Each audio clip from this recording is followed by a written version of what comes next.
Realistic artificial grass in the Central Valley. From NFL quarterback to Hollywood to the mayor's office and now behind the mic at KXEX.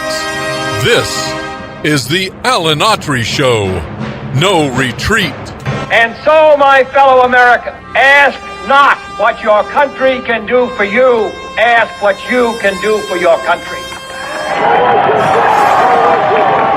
Mr. Gorbachev, tear down this wall. What the hell's going on out here? Everybody crabbing out there. Nobody. That the only thing we have to fear is fear itself. Today, I consider myself the luckiest man on the face of the earth. I'm not fearing any man. Mine eyes have seen the glory of the coming of the Lord. So 5 seconds left in the game. Do you believe in miracles? Yes! Unbelievable. Free at last. Free at last. Thank God Almighty. We are free. You're listening to the Alan Autry Show on the best talk in town. Talk Radio 1550 KXEX. And welcome to Alan Autry No Retreat. It's Big Wednesday live from KXEX Studios, 1 p.m. Pacific Standard Time, and whatever time it is where you're listening. But I do appreciate you coming in and tuning in and logging in. I'm so excited today. No, it's not the coffee and not the 5-day energy drink. It is Larry Powell. Hey. Is in the studio. We haven't had Larry for a while. Larry, welcome home. You know, Alan, it feels like I found some WD-40 and I'm no longer squeaking. So Squeak on. Yes, Howard Dean. Howard loves it. yeah, We keep Howard in a little cage I hear in the back ya. here of the studio. We bring him out every once in a while and let him just enjoy himself. Take him for a little walk down that's there good. on Main Street there in Clovis. I think we need to get ready to rumble. Oh yeah, well you know I forget these plugs, folks. We will be from now on Rumble as well. That is the video, if you don't know, the video platform that kind of competes with YouTube. But there's more room for 2 of them. There's room for 3 of them. That's good. The more the better, right? Yep. Now, you on radio can't see it, but Larry Powell in his blue pullover there is popping. I'm looking at the screen up there, and I'm wearing blue. Guillermo was wearing a blue jacket. Welcome, Guillermo. Yeah, but what's up, folks? Hi. Hey. I got to add, you did something the other day. Said that yesterday. That was a first for you, and I want to talk to you about it. Just I was on time? folks. No, folks need to listen to this. But just want to let Guillermo is running the controls now. So all of a sudden, you hear Sebastian Gorka or Dan Bongino talking. You know he pushed the wrong button. But we'll do the best we can to stay on the air there. But you said something before we get into the hard news. Well, let's actually hard news. It was a first for you because you're a big, really, really big, huge Trump supporter, right? Correct? Yeah. Yes. Me? Yes. Yeah. Can you listen to this? I can do a little ventriloquism here. Yes, I am. Yes, I am. Yes. In fact, I'd go as far as to say I wouldn't say huge, but I am a big supporter. I have not. He doesn't do anything wrong. Well, that's what I'm saying. I have never heard you in almost 2 years, a little over 2 years we've been doing this show, criticize him in any way, shape, or form. You love his policies. You love the way he goes about things, and there's a lot there to like. I know people get upset when I say it, but there is. Hey, let me tell you, being on the world stage and facing it today and facing the problems, it's not for the light-hearted. It's not for girly men, as the governor would say. It is like the Game of Thrones out there. Go watch that series because of exactly what's happening on the world stage. But I've heard you give no criticism until yesterday. You know where I'm going with this, right? The shoes. The shoes. Yeah. You actually sat there and said, I didn't like it, something that the president did. And then I found myself saying, hey, Trump's fine for doing this. It's okay. The guy wants to sell a tennis shoe, probably always wanted to have. Why not now when his popularity is at this? Because he's number one a businessman. So it took some gold $400 shoes being hawked on eBay by the president for you to say, I don't like one of his decisions? It's got to be the stupidest thing I've ever seen him do. Oh, you are doubling that, down. I was is- going to give you a chance to walk it back. I'm not walking that back. Let's make America walk again. Yeah. Oh, man. And ugly shoes. No, he's going to come out with one to compete with a foot insole there to compete with Dr. Scholl's. He's going to be the Mr. Trump insole. Now, you have the tennis shoes, $400. You need one of these 200 insoles. It's a steal at any price. Yeah. He starts selling pillows, I'm out. He starts selling pillows, I'm out of here. And mattresses. Oh, my God. All right, let's switch it to the current president. We might be talking about the future president. We don't know I don't know if you believe polls or not anymore. Before we go to the Biden point we want to talk about today in the student loan stuff, do you believe the polls, Larry? I mean, the presidential polls that show him winning to some degree in every battleground state and overall having a 4 to 5 point lead. Well, one of the things I was taught early in my political science classes is the poll is good for the moment you took it and doesn't tell you much about the future. But yes, I think right now folks are pretty sick and tired of our current president. They realize, I think, in some ways, even with the personality issues that Trump has, that his policies were actually some pretty good policies. People were doing well eating, they were paying rent, gasoline prices, all those kinds of things. And I think there's a desire to have those back, and they think Trump may be able to do that. But Larry, I agree with everything you're saying, but isn't that the same stuff we were saying before the midterms? That this big red wave was coming? All of the polls indicated that, and it was a red trickle. And now you lost, Santos, who had to go, and that's the difference between the Republican Party and Democratic Party. Yep. They got rid of him knowing full well that they were going to drop one that cost them one in the House. Yeah, and they knew this guy that was been pretty popular in that state was going to jump on it like a starving dog in a meat house and probably win the special election, which he did. Yep. I don't know. I don't know if I'll never underestimate the left's ability to twist something. To turn people out. Yeah. Ballot chase, ballot harvest.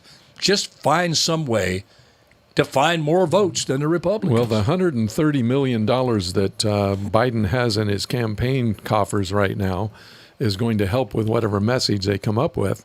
But let me tell you, I really believe that this time is different if the Republicans don't make the same mistake they made last time, which is to say, oh, we've got it in the bag. You never stop working. You never stop sharing the message. You have to continue to be forceful in that. And they just were almost like the kid with a pocket full of candy, and they didn't want anybody else to have it, and they never shared what was really going on. Mm-hmm. They did do that in the midterms. They started celebrating in the end zone way before the final guy. It's like the guy that drops the ball before he crosses the end zone. And starts celebrating. Yeah, exactly. Yeah. Exactly. Well, I mean, where does Biden, all the things they're saying now on the left and the right are true. I mean, how you can manufacture statistics that say there's more jobs now, there's less inflation now, all of this stuff. You squeeze data, you can make it say pretty much anything you want to. Yeah. But people feel the pain of the economy. They may have gotten a raise, the minimum wage, but things cost more. Oh, man. So when they do the math and they equate it out, they extrapolate it out, whether you're more richer or poorer than you were 4 years ago, you're poorer. Your money buys less. But Absolutely. You're not poorer. What's that? It feels like you are, but you're not.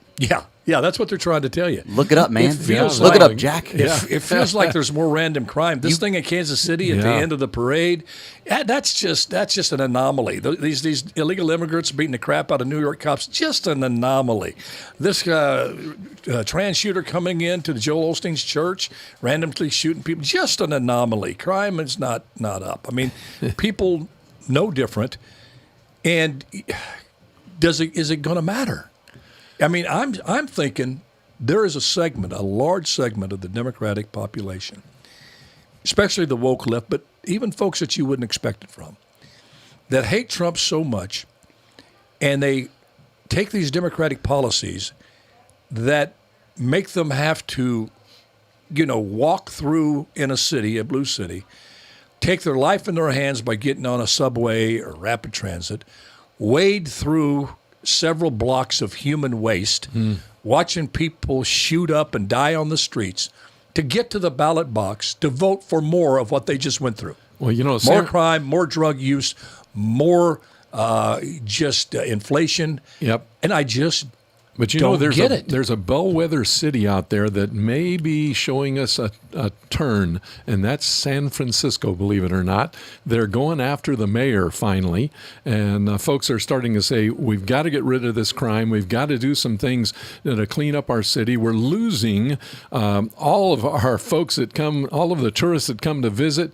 Nobody wants to go anymore, and so there's this move to get rid of the mayor, which I think gives you a little bit of an idea that even Democrats can finally have had enough, and maybe we're at that point.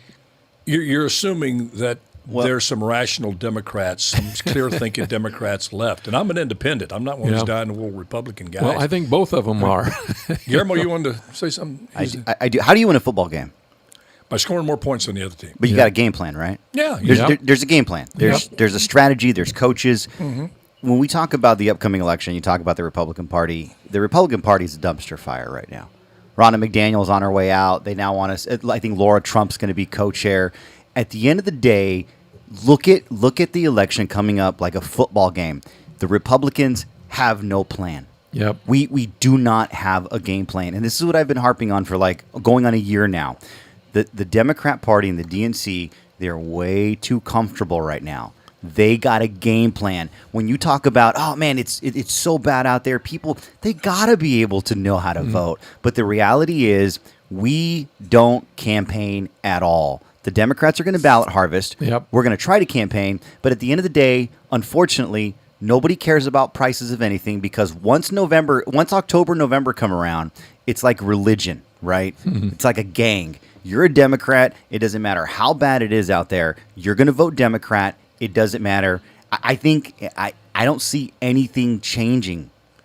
Well, we like to think that hope trumps your internal messaging, and it doesn't. A lot of times our Republican side of things, they think because it appears things are really bad, and for some people things are bad, that's going to change how they vote. To get somebody to change a lifelong pattern of voting is very, very difficult. I think what you're going to see in this election that's coming up right now in the primaries coming up in March, you're going to see about a 19% turnout. That tells us a lot more than anything else. You're not going to see very many people show up. I don't know, Larry. I think what's going to happen, if it's all up to Trump. If Trump will stay on message, if he will take his focus from being triggered by Nikki Haley and these other folks and the court cases, those things are going to play out. Address it. You have to address it, especially those court cases. You don't really have to address Nikki Haley. You just ignore her and stay on Biden, stay on the policies. And I think when he's on message, he's very, very strong. He's become better. I saw him on Laura Ingraham last night. Much more poised, much more disciplined, much more articulate in describing his message. And Laura was she would jump in there. She wouldn't let him go off and do these long soliloquies. Mm-hmm. Hats off to her. Fired a bunch of questions at him. Was tough but fair on him. And it gave him a chance to explain in depth what he usually does in a generality. People don't. Alan, you're right, because he is better in those kind of situations where he just relies on what he really believes and where he wants to take the country. Right. He does really well. It's when he gets sucked into these side arguments and things that he gets off track, and that gives fodder to the media on the woke side of things. Yeah, I wish somebody could get to him because I know what goes on in that brain. Like I said, I worked with him for a year here in Fresno. Yep, running horse. And just watching him over the years. Yep. Watch who he associates himself with. Watch what he talks. He is an entertainer. Yeah. And one of the worst nightmares for an entertainer, whether you're a comedian, a singer, is to bomb, to be boring. Yep. So he gets in front of these big rallies, and he feels like he's got to entertain them. Right. And then he goes, you know what? My material's getting a little stale. So he comes up with something like, I'd encourage Putin to go in if they don't pay.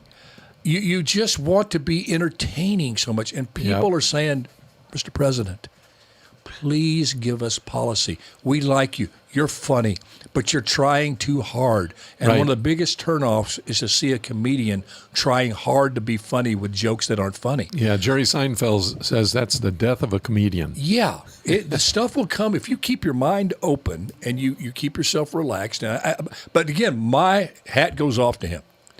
Guillermo, Larry, I don't see – I have to hand it to him. I can't think of another human being out there that I know or watch or just see that I feel in my heart could go through what he's gone through. Oh, man. Continues to go through and do interviews and still look the way he looks, talk the way he talks. Yep. I mean, anybody that's gone what he's gone through, that's facing what he may be facing. They'd he's have had a heart life. attack by now. Well, at least a permanent twitch. Yeah. A permanent twitch in your upper lip, man. A tick. Yep. Well, things are huge. I think he's just fine. I didn't have an issue with the NATO thing. Well, thinking on it should have been stated differently, but I'm telling you, it got the intended results. Did you see what Olaf Scholz and the Netherlands, I think last name is Meti, said? He said, we need to start pulling our own weight here. Yeah. This was after that comment. Well, I think this is what he's doing, and he sets the stage so well. Do you think Donald Trump really wants Russia or Putin to go after these countries? Like he said, you don't pay your bills. That's why he shut down Nord Stream 2. Yeah, because he wants to help Russia. Well, hold on, wait. It's ridiculous. Yeah, he was tough on Russia. He doesn't. This guy does. The former president uses a very interesting strategic way to get what he wants. That got everybody talking, and all of these and that got all these NATO countries saying like, "Oh man, if this guy gets back in on day one, he's going to call us and say how much are you paying? Because if you don't pay, I'm going to call Putin right now, and he's going to stop in Ukraine and he's going to pivot. You want him to pivot your way? He's setting the stage so everybody knows on day one he's in charge. And he's going to say and pretty much tell Putin, this is what you can do, this is what you can't do. I think it's a very masterful way of doing it. I think it is too, and you know why he does it? Because he's got a president over there that goes, what'd he say? What'd he say? What's he mean? Well, he has no clue on whatever Trump says. He has no clue, and he can't even read his cards correctly, in front of him. So let me ask you this. You got a guy, 4 years, that was very successful. Some could argue what he takes credit for and says it was him, not his team, him, had the most successful 4 years of any administration in history. Economically, militarily, the world was at peace. There was no big, giant wars like there is now going on. Inflation had gone historic lows. Yep. Unemployment, historic lows for every demographic. Starting to work on bringing the deficit down until COVID hit. Black colleges got more money than any president in history. You can go down the line and line it up going, a case could be made for that in terms of times being, quote, unquote, good for Americans. Mm-hmm. So why would you not keep focused on that and say, do a little twist on are you better today than you were 4 years ago, what Reagan said. But you could also say, do you think with the Biden that it won't get worse 4 years from now? Hey, how bad it is now? You're right. It could get worse. So why in the world would you let an opponent who you're beating by 35 points in South Carolina rent a condo in your head that you spent half your speech going after her? Yeah. You're going to beat her. Everybody knows you're going to beat her. It's not like the Chiefs versus the Niners, where it's it's up in the air who may win. It's like, the Green Bay Packers playing Clovis North. They're in a different league. One of them defeated, but you're in a different league. Yep. Why in the world is he making such a strategic blunder? And he does it time after time after time. He's got 9 months, and I don't see him staying disciplined enough like he was last night. gives us just enough hope to make the supporters of his policies go, I don't have to go out and defend this crap. Way to go. You stayed policy, and Mr. President, you weren't boring. You didn't call anybody a name. You didn't call Ted Cruz's wife a dog. You didn't go after Rosie O'Donnell. You didn't do any of this stuff. You didn't call for Putin to invade Alabama.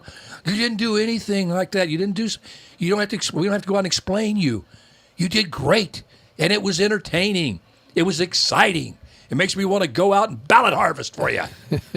Why can't he do that? Do you remember Samuel? Why can't he do that? Samuel Goldwyn.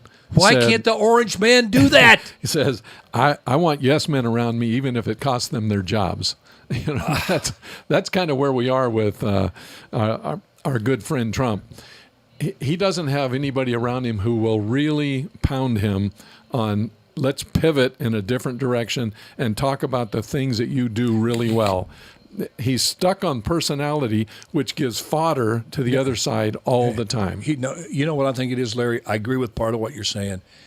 You can become addicted to conflict. Yeah, absolutely. You can become addicted to drama. Yep. You know, some of the top shows, ratings-wise, people watching, are these Orange County housewives. All they do is get drunk and fight. Yeah. Yet they have one of the biggest audiences of any shows on TV. They don't need a script. So popular now, they got Beverly Hills Housewives, Miami Housewives. All they do is get drunk and fight and call each other names. Because people, you can, and you watch those shows, you can get addicted to it. To It's the middle school syndrome. If there's a fight, run toward it. Well, think about it. Yep. He grew up in Queens. Now, he didn't have the same challenges financially that most of us normal people have. His dad, he said, only gave him $1 million to start with that. Yeah, that was it. How many people listening right now, how many of you all looking right now would say, give me $1 million, I can make some moves and never work again. I can put some money here and there, and I can live off interest and all that stuff. Yep. So I grant it. But if you do a little history on Trump, he didn't come from the creme de la creme. He came where $1 million was nothing. His dad was a multimillionaire, was not a billionaire. Yep. And he was from Queens, which is the wrong side of the tracks in New York. If you come from Queens, you're not accepted by and large in Manhattan. You don't have the pedigree. Yep. You don't have the institutional clout and panache that they have, the billionaires. So he was never accepted into that circle, and he wanted to be really bad. Yep. You got to realize this guy that we're rooting for now, his policy was a flaming liberal. He did it he said, hey, I changed, and his policies prove that. I didn't believe him until he got in fully, until he got in and walked the talk. And I saw a man for the first time in my lifetime walk the talk like Reagan. So he got me, because it's easy to talk a game. Can you do it? Can you pay the price of instituting your principles into practice? Because it's going to cost you money and friends. And it's proven out to be true. So he's always had to fight. He's always had to fight. So he got used to that. His favorite sports are UFC and WWE. I think he likes WWE because it's fixed. He gets to write the script. He get to write the script. Yeah, really. That's fake? No, Alan, give me your thoughts on that. Here's the other thing. Yeah, he's a fighter. He's a fighter, but you know who's also... But he can fight too much with Nikki Haley. Let it go. Yeah, but you know whose fault it is that he's a fighter? Who? It's our fault. It's the American electorate, because let me tell you why. It's like those guys that engage in that horrible thing of dog fights, right? What do? You beat up the dog, you train the dog, and you want him to go out there and you want him to essentially obliterate the opponent. After Obama, you had a segment of the population, the Republicans and the independents, by the way, that voted for him, just sick and tired of it. They wanted a fighter. I think I agree. We forget the fact that, you know, everyone now has an opinion on Trump, but we created him. The Republican Party created him, and then not only that, everyone bought into it. The media started fighting him even more, and it's like you have this prize fighter, and you want him to go in there and now we're trying to say, hey, maybe you don't have to do that. You know, maybe you can be a little bit gentler, a little bit nicer, but that's not who this guy is. It wouldn't have got him where he is. You're right. I agree with everything you said, except the premise that the Republican Party made him. I don't believe that. The media made him. I would not have voted. I would have voted for DeSantis, but I got off of DeSantis. If you recall, go back in the archives. You can find the show. I thought, and I still think DeSantis would make a tremendous president. A business guy. I didn't worry about jokes that don't work. He's just, let's get to work. Great record in Florida, would be a great CEO for this country. I was on him until this cabal, this cartel of the media, academia, big corporations, in particular the media, led by CNN, MSNBC, and then all of the online journals like The Atlantic, The Guardian, Washington Post, so on and so forth. And then the lawfare aspect in it, warfare, lawfare, where we saw our laws, our people in positions to enforce the law equally, that are demanded by oath to make sure justice is blind, whether you're a poor man, rich man, whether you like that person, don't like that person, to apply the law fairly to everyone, whether you like their politics or like them as a person or hate them. Okay? That's a basic foundation, the basic foundation, really, of our democracy. And I saw it go to work at doing anything but that. The most corrupt, politically poisoned, dictatorial, Marxist, principled attacks on this guy, seeing him getting charged with things nobody else would get charged for.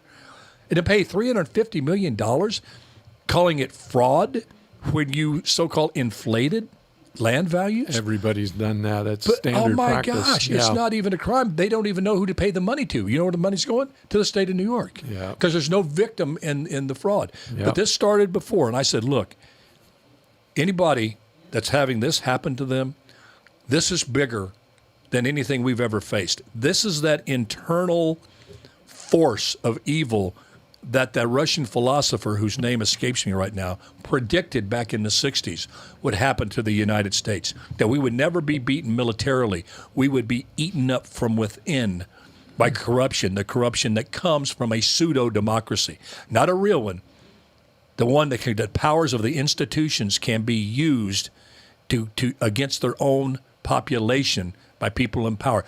Marxism, communism, just dressed up a little bit different. That's when I said I have to go with Donald Trump. It's a bigger issue. You cannot let this play out, because if it does happen, if you're able to get a 3-member court in a state like Colorado, just 3 members in a state of Colorado, take a presidential candidate, whether it be Democrat or Republican, off the ballot and not let the rest of the country get to vote for them. You have one person in Maine that has the power to take a candidate off the ballot, so the rest of the country doesn't get a chance to vote for that individual.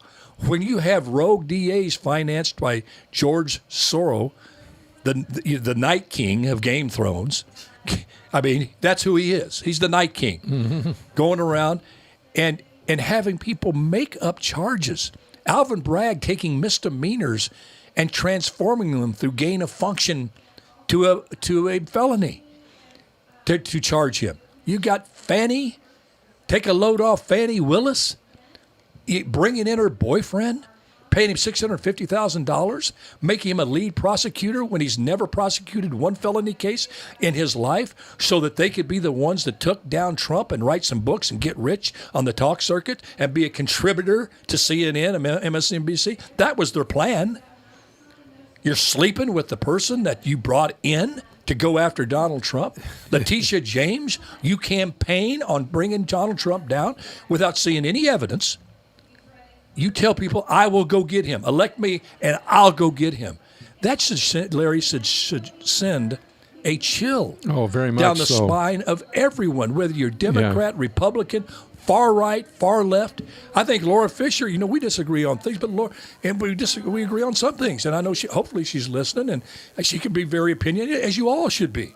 But even to have that happen to anyone, you got to stand up to that. You got to make that numero uno.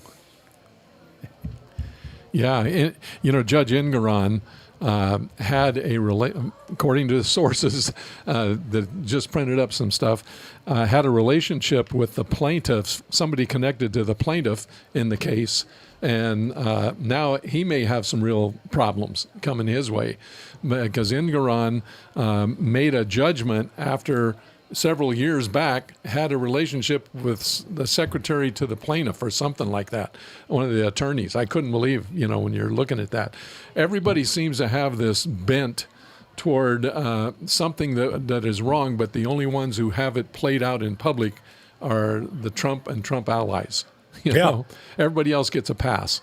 And that's strange. I hope the man can keep his mind clear, can keep calm, can get enough clarity to be disciplined.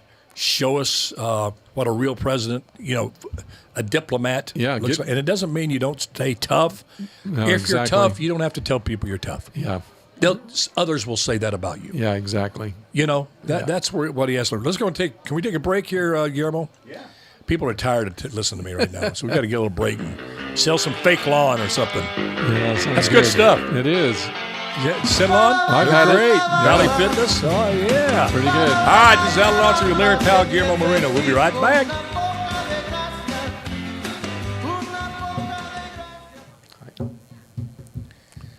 Oh, online folks, love y'all.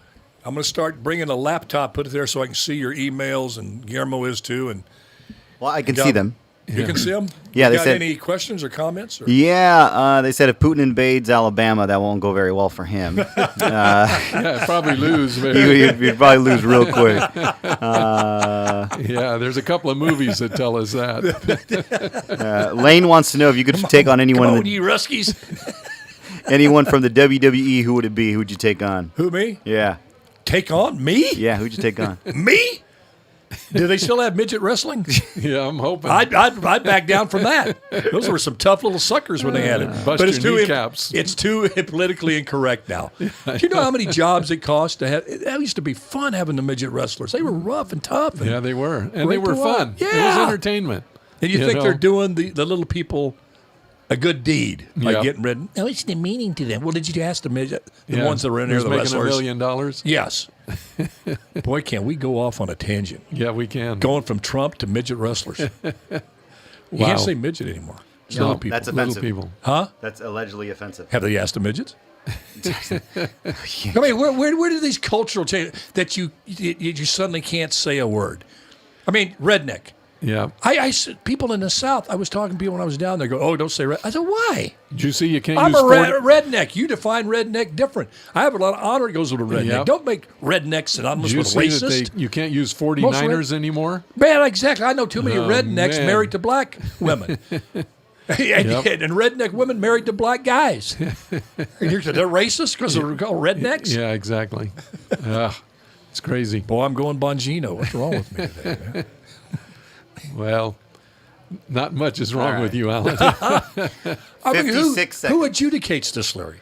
They got some short, swarthy, bandy-legged guy sitting in a studio someplace who's making all this up. Who came in and said, it's offensive now to say Oriental, it has to be Asian? Yeah. I just want to know. And if you can get a credible person, you can get Jackie Chan to tell me that. Yeah. But you don't just come out of Washington Post say, you can't say that word anymore, it's offensive. Or the people in New York or San Francisco. That's offensive now. Exactly. You can't call a woman a gal. What? My mother was a good old gal. You think I'm demeaning her by calling her a gal? No. I'm going to go to my grave. But this is the kind of stuff we got to fight back against. And I just say, show me the court. Give me a good reason why it's offensive. It's suddenly what was accepted. That's not. All right, here we go.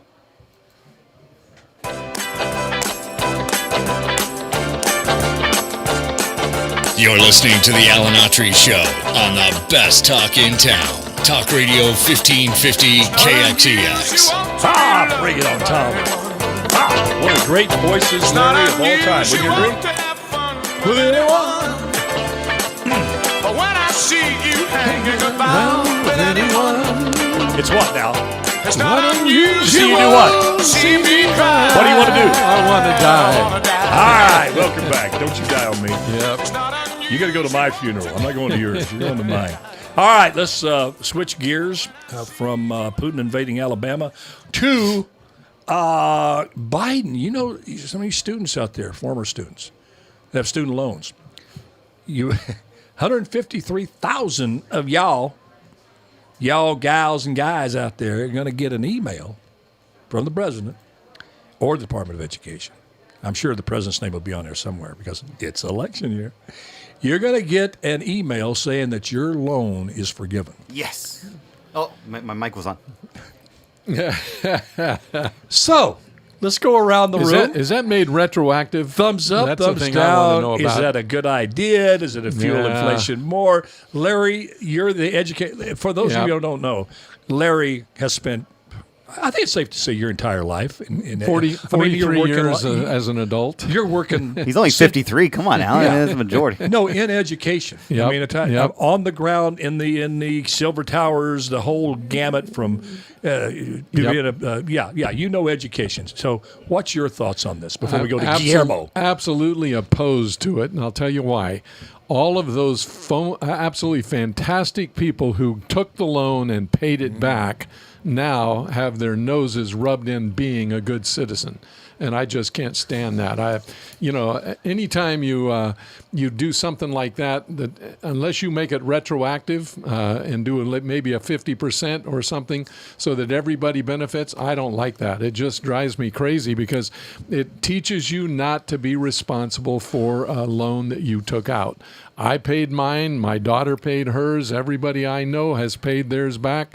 I don't like a loan being forgiven because the idea of the loan was real simple. It's going to help you get an education so you can go out and make money, and part of making money means to be responsible and pay back what you owe. I don't know how else I feel about that, but Well, Niet. Guillermo, are you Niet. ready to pounce? Niet. I'll say it in Russian. Niet. No. I will say in Spanish, ¿por qué? Yeah. Porque, ¿Por qué pig? So here's the reality. Does that mean why pig? Why no. pig? Well, would you porqué pig? ¿Por qué pig? I think you was. ¿Por qué? There you go. ¿Por qué? ¿Por qué pig? Well, there's no. It's not the same. Haven't you heard of Porky Pig, the cartoon? Yeah. Oh, gotcha. Por gotcha. qué pig? Yeah, gotcha. Okay. I'm trying to be Trump. This is Trump. This is how this is what he does. Oh, come A joke on. doesn't work, and he thinks he's got to go in and stay rather than talk Double about down. issues, a serious issue like student loans. I'm making Por qué pig jokes, which ain't funny. But let me tie it to that. Learn a lesson, Donald. Go ahead. No. All right, student loans. Yeah, but don't forget, my generation, when we went to school, the price was like 3 times the amount it was when your generation went to school. So when you look at the amount of debt saddled on, even from my mother's student loans, my mother's got student loan debt like maybe in the 10,000, or she's done now, but you know I how have it in much the we were hundreds. making? So you know what the minimum wage was? $3.75 an hour. What's your minimum wage now for your generation? Try $15. So you're saying it costs more, but you're making more. But these loans, but you're loans making are, more. Well, yeah, but not that. Let's be real, not that much more. No. Sound like Schwarzenegger falling down the stairs. The individuals that took out those loans, they also went up in their wage as well. So, I mean, they have really low student loan debt and they have high wages. Now you have, an exorbitant amount of student loan debt, and the wages are, they're stagnant. Oh, so you're saying it's hard to pay back the loan? Yeah, it is. My goodness, things are hard in life. That's unusual. I am all about loan forgiveness. Why don't we get a depression or you pick cotton head to it? Forgive it all. Oh, yeah. Forgive it all. Let me ask you this. All right, let me ask Who's you more this. worthy, Ukrainians or American students that did it the right way, that took out student loan debt? Who is more deserving? Should we be made to put into one of those hard choices? Can we not do both if we're smart, handle our money correctly, and do the right thing? No, forget Ukraine. All right, let me ask you forget this. about Let me add one more thing Please here get in the that middle I of this. think is really important. I would be in favor of a dollar for dollar deal where if I pay back 10, I get 10 off of the loan. But you've got to keep some level of responsibility in with those. How about it's a just novel crazy. idea, Larry? How about this novel idea? Okay, let's buy your thing that's hard to pay it back. Let's look for ways rather than Let's forgive, and here's some free money, son. Did you do any chores? No, nothing. No. How about work it off? Yeah. How about you volunteer at a local nonprofit, Love at it. the rescue mission? Love it. They keep track of your hours, and you start subtracting it from the loan. They have that. That's the public. Where do it's they the, have- it's who the do you public know- loan. who do you It's- know it's- that's it's- doing that? It's the What public kid? service loan forgiveness. So but even that, you have to make 10 Listen, years. 10 you years get of on more time payment. illegal immigrant criminals. I'm going to do what liberals do. I'm muting your mic. You can't. No one can hear you. This is what this millennial that has a lot. They can't hear you. Mr. Guillermo, I paid for this mic. I paid for this mic, Mr. Guillermo. No, you have I love it. more of a chance for an illegal gang member, all right, that's given a notice to appear after they crossed here illegally in 2035 to appear in court. There's more chance of that person coming to court than one of these students taking out a loan. Let me ask you this. Non-repayment? Non-repayment. Let me ask you this. And Let me say ask they're you. gonna- Okay, let me ask you this. Whose fault is it for students that got these fluff underwater basket weaving degrees, right? And a master's in garbage. I'm with you. These schools, they encourage these students. They led them down this path. They had counseling, and they never talked about at the end of it, what are you going to do? What do you tell those students that got sold a bill of goods and now they can't pay the goods? I need a new couch if I'm going to be a student. I need a new TV if I'm going to be a student. Many of those loans went for really stupid things. No, not everybody. Like you, I bought a couch. used it. I bought a desk. I'm not gonna lie. Listen. When you get that student loan money, you're giving kids, I bought 7 one of those beanies with Carte the propeller blanche. on the top. Yeah, Yeah. they're buying iPads. They bought. Let me tell you, every time those student aid came in, everybody had an Apple laptop. Absolutely. Everybody. So All of them. You have to take. Yeah. You listen. I think everyone comes down on these students really hard, but I mean they were a product All right. of the environment at the time. Yeah. Okay, I agree with you. That's true. But we are where we are now. So what? Now what? What do we do with Forgive this? the loans. Okay. Well, if you do that, then let me ask you this seriously. Serious question. You let people come over here that just surge to the border, millions of people that don't have to go through the immigration process, people that actually went through it going, wait a minute, why did I have to do this? Go through legally and go through all the hoops to be an But it's American not the same thing. Hold on. Then the student loans, I take out a loan, I'm supposed to pay it back. That's kind of the rule. That's the way we do things. You keep doing these things. Does playing by the rules and integrity become a fool's errand? Only a fool would go and do things right and do the way things are that have integrity. Here's the shortcut over here. Why do I go? I watch this 90-Day Fiancé show with my wife. She loves it. And these people, they put these people through the ringer for 90 days. And if they don't have married in 90 days, they don't have a job or what have you, they're shipped back. Yet they're looking over, the border's being overrun by people just get across the border, claim asylum, that somebody's hunting you down trying to kill you. They sign a paper and they release you into the country until you appear in 2035. They're saying, why are we doing this? And then students going, why do I have to pay this back? Why do I have to pay? Why do I have to stop at a stop sign? Why do I have to take a driver's test? Why do I have to do any of this stuff? Why do I have to play by the rules? I got a parallel. Don't you think it erodes everything with that? Listen, didn't we try See, I this set with you Prop? up. It's got a point. Go ahead, Larry. I didn't mean Larry. I was talking about Guillermo looking at me right Didn't now. we try this with Prop 48? Let's forgive the crime. Yes. And what happened? We Good got point. more crime. Good point. Okay, here's what happens. Okay, you forgave my student loan. Let me try a mortgage. How about if you forgive my No mortgage? cash bail. How about and how about if you forgive my car loan? How about if you forgive all of these things? We're teaching them no responsibility, and it's one of the things that will kill us from inside, Alan, just like you talked about. If you want to ruin America, then give, where it's not earned at all. But let me tell you how far we've degraded in this. And on your point, Larry, I remember this like it was yesterday. It was like 1969. We were up in Fresno with my dad. You that old? And there was a guy. I'm not old, man. I know. What's 70's the new 80 if you've been a mayor. Let me tell you, in any big city. But this guy was out, obviously homeless, was out, and he was doing windshields He had a little there, windshield scrubber, this and that. And my dad just said, he came over, and I just gave him, he says, here's $10. And the guy, and my dad says, no, you don't have to do that. He goes, no, you weren't going to stop that guy from washing the windshield. There was Doing some what's honor, right. integrity. Yep. When we used to have hobos down, when I was like 13, 14, no, younger than that. I was like 8, 9 living with my grandpa. Hobos stayed out by our house on the bayou, what they call the bayou. And they would come up, and my dad had my mom make them bologna sandwiches. But they would ask, can we do something? Can we clean up some brush? Can we do something for that? Yeah. There was honor. Pick up your yard. Any number of Getting things. something for nothing, just a handout, was not looked good upon. Yep. Even if you were down to your last buck, you wanted to give something of yourself to earn that. And now you're a fool. Work for earned money. Yeah. Earn your money when it can be given free. Earn your way up the ladder in the corporation when you can start right there in the boardroom and you can demand that. Didn't we learn that with COVID money?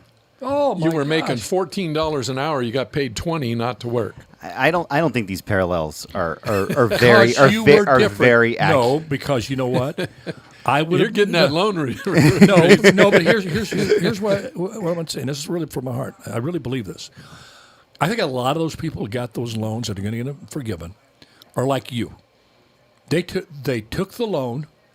They worked their butts off. Like, I kid Guillermo, this Used guy it works correctly. This Yep. guy works harder than anybody. He's got things going left and right. Yep. A workaholic. Mostly right, but okay. He works his butt off. There's a lot of them out there that are going to get their loans forgiven that have worked hard since then, and that's okay. The problem is there's too many of the other kind. Even if you have 75% of the people doing it, you have 25% that didn't. And that think it's just the easy way. They're going to take the money. That's a tremendous amount of money that's going to go to people that don't deserve it, that haven't worked hard. That's going to, as Larry says, that's going to $40 billion if you take continue- 25%. Yeah. And continue to fuel their irresponsibility till they never grow up. We can't contribute to that. And it's like saying, well, only 5% of, or say just 10%, 90% of the illegal immigrants come across the border want to contribute to building a strong America. Okay, let's buy that premise. But only 10% want to harm America. Now to that, there's only 5% that commit violent crime. What's 10%? Let's take 15 million that are in there right now here that we don't know who they are.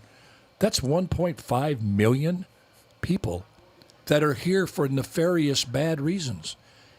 How much of a percentage of that does it take to do something really, really bad? Most Muslims in the world don't want to kill Americans and Israelis. It only took 12 or 10 or 12 to take down the Twin Towers and almost got the Pentagon, and one was heading for the White House. That's why you gotta stop behavior that's and I know comparing terrorists, with student loans in the same conversation can trigger people going, oh, what you talking about? What I'm talking about is personal responsibility, fairness, and common sense. And it's one of the best statements Trump ever made, and I give Lord Ingram credit for this. He was trying to get off on one of his tangents. She wouldn't let him. She was trying to get to him to announce who he's considering for vice president. And in that conversation, he finally said something I never heard him say before. He says, look, because Tulsi Gabbard's in the conversation. She's an independent. He says, you know what I'm looking for? With anybody I bring on is common sense. Because we don't have common sense ruling this country anymore. This country is getting destroyed by people that don't use common sense. Yep. Common sense, you got to know who's coming across your border. Common sense knows you have to defend yourself. That's why NATO's got to defend. And it was a very strong point. And it's common sense to say you don't just mass forgive these loans and think it's going to somehow help the majority. Got to be some quid pro quo. Yes, have them work it off. Has to be, yeah. I ran across an interesting statistic when I was listening to a song about Saturday nights. And back in 1953, $5 got you a good Saturday night, out. Now it's $54 for that same Saturday night. Oh, what are you doing Put for that in your 54? pipe and smoke it, Oh, come on. Moreno. Yeah, you get to go to a movie and one bag of popcorn. If you're lucky. If you're lucky. You have to walk to the movie, though. Yeah, exactly. A little over a gallon of gas. Yeah, that's right. You know how much those gas guzzlers cost back then? Ooh, man. I think I paid 14 cents a gallon my first time. Yeah. But here's the kind of flip side of that. Why are we talking about student loan forgiveness? That's because no one's paying these things off. They're looking at Just it. getting them off the books? Yeah, they're looking at it like they know somewhere there's, well, probably not. I was going to say somewhere in the federal government there's someone smart looking at numbers, but there probably isn't. But let's assume that there is. And they're looking at this amount of debt, and they're looking at inflation, and they're looking at the economy. Right. And somewhere deep inside they're having this discussion where these people are never going to pay it back. This is where we're headed. And yeah, I agree. Blame the student because, at the end of the day, they signed on that dotted line. I signed student loans. Yep. You get your parents involved, some of those loans. So the reality is, the responsibility is on them. But at some point, we have to realize that a certain generation, they got the short end of the stick. Education. There is an easy way to get them to pay it back. You can't get a mortgage and you can't get your driver's license unless you are paying it back. Not necessarily paid, but you're on a schedule to pay it back. Well, we don't do driver's license anyways anymore. I mean, listen, my mom's 99 years old and she just got her driver's license renewed in California. That is awesome. I just asked her one question. I said, "Where are you driving?" So, I want to know, so I'm not going that way. And your mother would have a response to she you. She did have a response. What were you young whippersnapper. Said, I can drive anywhere I want to drive. California says I can. I wish it was a noble discussion that you talked about just now, Guillermo. I think it's election year. I think Biden is having a devil of a time to getting his message across that what you're seeing is not what you're getting. I know you're seeing higher prices, but you're really not paying it. I know you're seeing more crime, but you're not experiencing it. Our statistics prove that. And it's just not only not resonating, it's really ticking people off. And I think he's trying to get something that he could call an accomplishment that's current. And I think they went and did polls and said, look, this is a net winner for you. Not much. I don't know if it's going to move the needle. I don't think it'll move the needle at all. But they're saying you got to do something. So what do you have the executive power to do? Yep. You got executive power to it's a good soundbite. forgive the loans. Yeah. And what I tell you, he could completely get a tick up. I don't think it would ensure the election for him. But through executive order, folks, he could secure the border. 70% could be secured tomorrow with executive order. Yeah. Trump didn't get legislation through Congress to shut the border, to get it shut down so you could manage it. I think he shut the borders the wrong way to look at it. You've got to be able to secure the border back to the way it was, then improve on it. But you got to secure that border because you had the surge come in, and you have to just put up your wall, put up your razor wire, whatever you have to do. Alan, those who but if he would return to that, if he would say we're going to end catch and release, I think he would go up a couple of points. I'm not going to go crazy on this, but it would move the needle for him a little bit. Those who don't pay back student loans also don't vote. They're not civically minded. Well, I understand that. Yeah. But certain people like free stuff. Who doesn't like free stuff? I know.